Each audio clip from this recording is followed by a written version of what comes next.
Hey, what a great day to be in the Army. And what an even better day to be in U.S. Army Europe. So thanks for being out here today, and you are magnificent. We are very fortunate today to have the Secretary of Defense here with us. A man who spent the better part of 3 decades serving service members and their families. So please join me in a warm welcome for the 25th Secretary of Defense of the United States of America, the Honorable Ash Carter.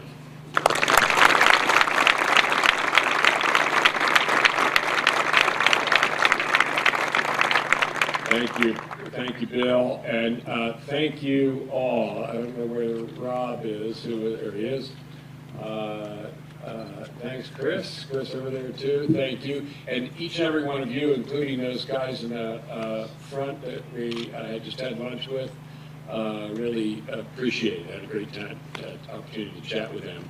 To our Romanian and German colleagues also, thank you. And thank you for the partnership. I got just 2 things I want to say, and then I want to hear from you. You got questions? You got something you think I ought to know? We'll do that for a while, and then I want to have a chance to look each and every one of you in the eye and shake your hand and thank you personally for what you do. And let me start with the importance of what you're doing over here. I've had a real opportunity to get a taste of that over this week I've been in Europe. And just to remind you how we got to where we are, a year ago, the NATO alliance was wondering what it was going to do after Afghanistan. And in the intervening year, we've discovered not only one thing to do, but 2 things to do. Namely, Putin's Russia, to put it bluntly, and ISIS, and what ISIS means for the southern flank and southeastern flank of NATO and for the nations that live there. And that has reminded this continent of the need for us to work hard to protect our own people. It's not a birthright that you get to live life the way people here in Germany do, the way we do in the United States. We need what we have, which is the finest fighting force the world has ever known. We need that. That's you. And that is that underscores the importance of what you're doing here. You are deterring aggression. You're preparing to respond to crises. You're preparing to deal with terrorism. And this is necessary in order for civilized society to exist. And we do it with our colleagues here in Europe because by and large, they see things the way we do. They share a lot of the same values that we have, and not a lot of the rest of the world doesn't. So they are natural allies, both because of their, not just because of their strength and our history and all that goes back a long time, but because we stand for many of the same things. And that's the best kind of allies you can possibly have. So in case you were in any doubt, and I'm sure you're not, but about the importance of what you're doing here, I wanted to say that we, and certainly your leadership,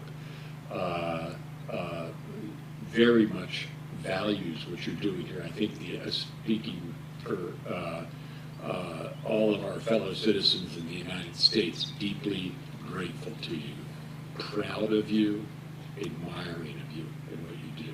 And that gets me to the second thing I want to say to you, which is that you are, to me, what I wake up for every morning.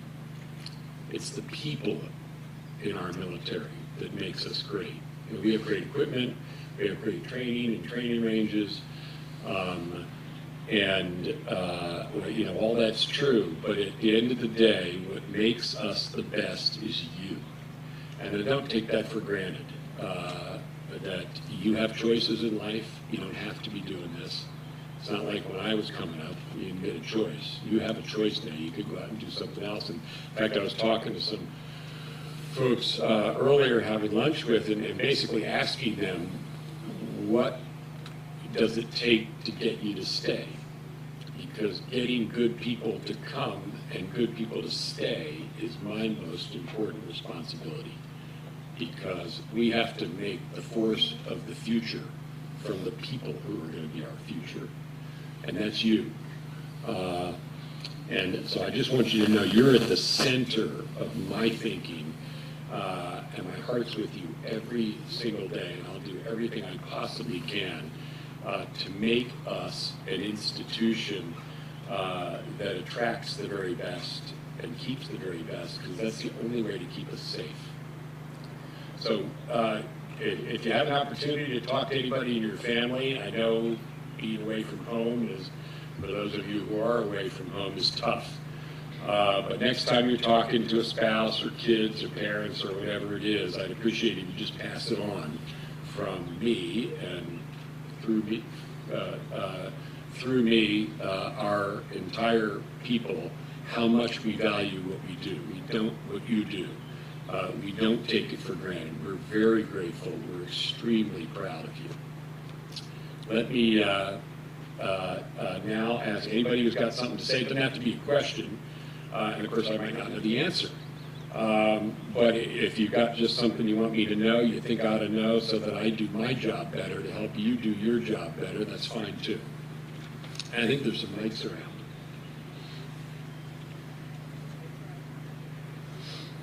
Excuse me, sir. Absolutely. Good afternoon, sir. Hold on one second. I can hear you, but I doubt everybody else can.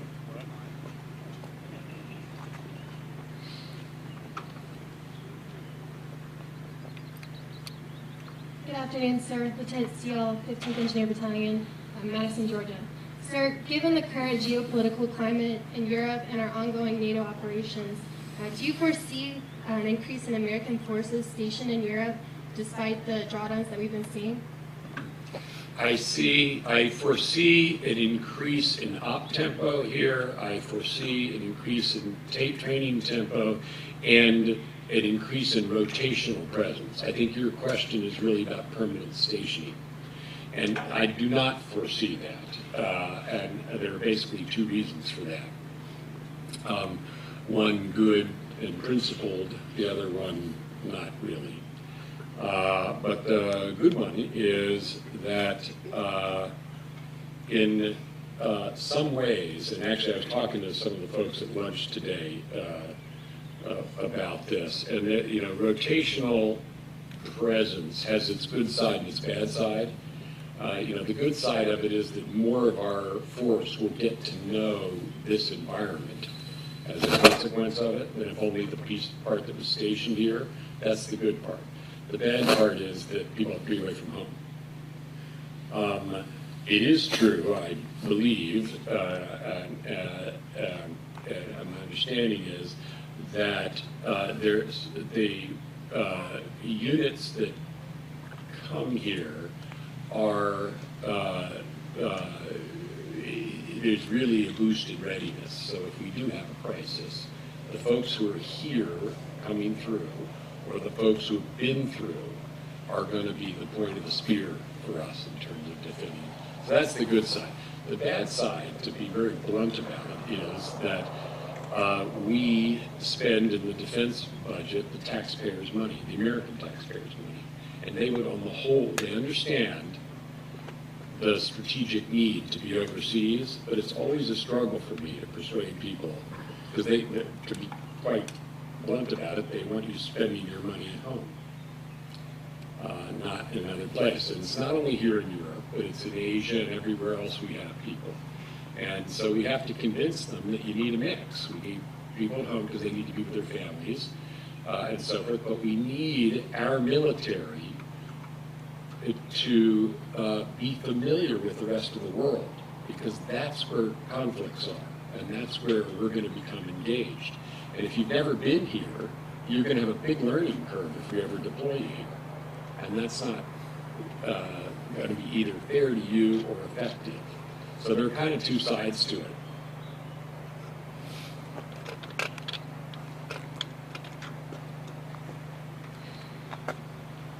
Good afternoon, sir. Cameron Bryce Carlson, 44th ESB, Granby, Colorado. Sir, my question is about the troop reductions and whether or not you can confirm that the Army will continue to shrink. And if that is the case, do you have kind of a number on the wall that that might look like? I don't have a number on the wall. I think our plans are to have some reduction in the size of the Army. And the reasons for, I can tell you what the reasons are, and then I'll tell you some concerns that I have about it.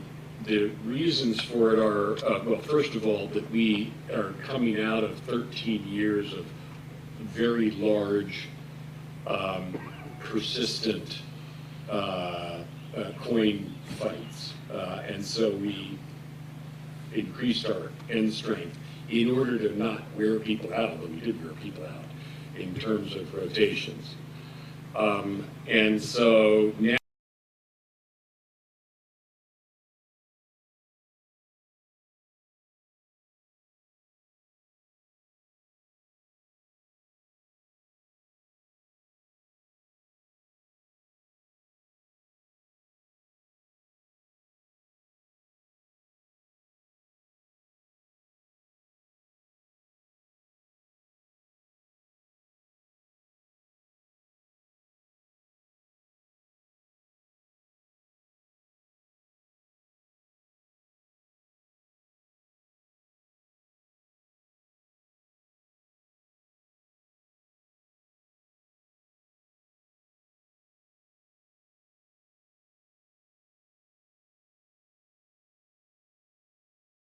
by the people sitting right here is spectacular. You know you're a small slice of our society.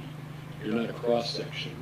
You're a very elite slice, and we need that. So managing that drawdown as it occurs is the principal thing that's, in your case, in the Army, Secretary McHugh and General Odierno and I talk about, and we have deliberately done it in the case of the Army and also the Marine Corps, which were also big so that we could do Iraq and Afghanistan. In both of those ground forces, we have deliberately gone slowly, even in hard budget times, in the reductions because we wanted to go carefully and cautiously. So there's a qualitative aspect to it as well as a quantitative aspect.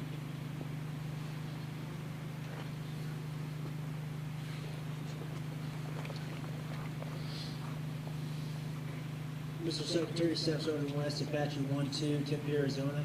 My question is pertaining to the recent cyber attacks against our nation, those specifically targeting armed forces. I'm just curious, what measures are being taken to safeguard our security clearances? Yeah, well, very, very good question. And this is a new domain of, and you're using the right word, warfare. And we've actually been talking a lot. I was up in Estonia, where NATO's Center of Excellence for Cyber is, and you may wonder why the hell is that. And it turns out they're very good at it. They've long been, they were an early adopter when the Soviet Union collapsed of modern IT. So they're a very IT savvy place, even though it's small.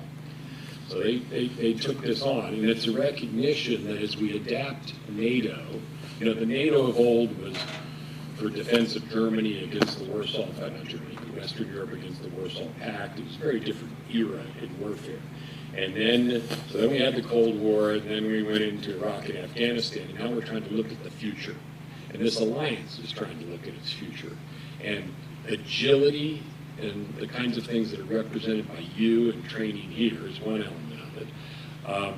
But another element of it is cyber. And just to answer your question specifically, I mean, job one is to harden ourselves to attack. And you read in the newspaper stories that neither in government nor in the business sector, and even in our department are we immune to that.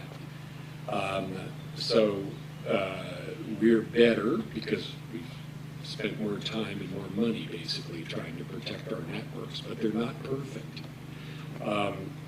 And you can't just worry about outside or in, somebody hacking in. You have to worry about inside out too, as Edward Snowden proved. So defending the integrity of these networks is job one. I'm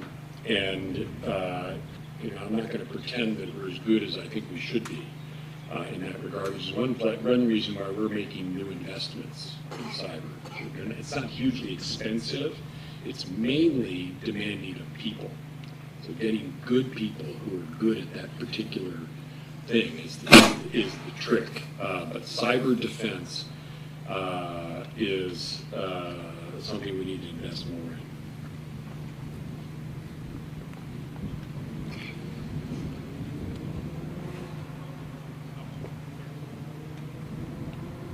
Good afternoon, sir. Specialist Management, First Brigade.id. Sir, I would like to know what is the Department of Defense plan of action when it comes to the increasing threat posed by Al-Shabaab and Boko Haram in West Africa? Yeah. Both Boko Haram and Al-Shabaab are serious terrorist organizations. They are terrorize not only their own countries, but the continent of Africa. And this is one of these things that if you leave it unchecked, it'll go worldwide, including to the United States. So it's a real concern to us. Some of them, as we see elsewhere around the world, are renaming themselves, taking the ISIS brand or some of the ISIS playbook and trying to modernize themselves, because both those groups have been around for a while. But they're cruel, they'll stop at nothing, and we are in the fight against them. Our principal way of doing that is to help others who are either the African nations, where we try to help train and equip and so forth, their militaries better to deal with that. And in some cases, we're helping allies, the French, for example, and the African continent, to combat these groups. But make no mistake, they're as dangerous as terrorists in the Middle East. They just happen to be in Africa. But what they do to people and what they're prepared to do to people what their aspirations are not really very different. One more. I'll take that. More question?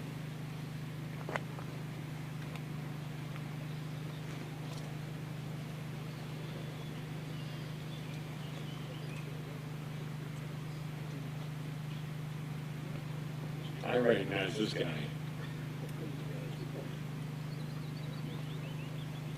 Good afternoon, Mr. Secretary. With the downsizing of the military, what role do you see Armor playing in the near future within the Army, Marine Corps, with training personnel and funding since Fort Knox has closed, and the new home of the Armor is in Fort Benning along with the infantry? Yeah. Well, I think Armor has an enduring place in our armed forces. With respect to the geography of things, this is another one of the difficult adjustments that we're having to make in not just the Army, but all the services. Because it's not just changing size, but as you change shape, you need to move things around, consolidate things in the interest of efficiency. And so you will see some geographic repositioning of things in the Army. We try to do that to the extent it's possible with consideration of what it means for families. But there has to be a mechanism to where we can reduce the size or number of installations where it's above what we need. Because if you think about it, Something that I combat all the time is what usually goes by the expression tooth to tail. In the military, you are tooth. A building is tail, right?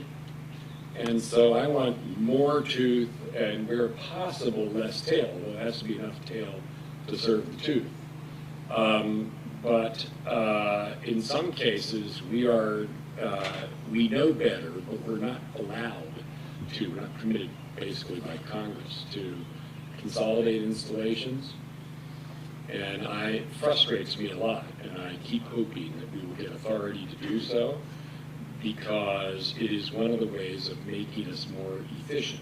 And the less money we spend in other ways, the more of you I can have, the more I can pay you, the newer the equipment I can provide to you, the better I can train you. So these are the trade-offs that I make every day in terms of the budget. And obviously, I'd like any of those four things I just named over having an installation that's too big or two installations where I could have one. So that's the logic behind some of the moving around and consolidation. Ultimately, it's to give us tooth. But we do try to be very respectful of the people involved to the extent that's possible, given what it is. Sorry, no bad, I couldn't hear. I said, who is sir? Armor stands behind you. Okay. Very good. Thank you all. Well, I stand behind you all every day. You stand behind our country, and for our European colleagues, you stand behind the common principles that our countries together stand for. So we thank you, as well as me extending my thanks to each and every one of you, the American service members here, and to every member of your family. Thanks to them for letting us have you.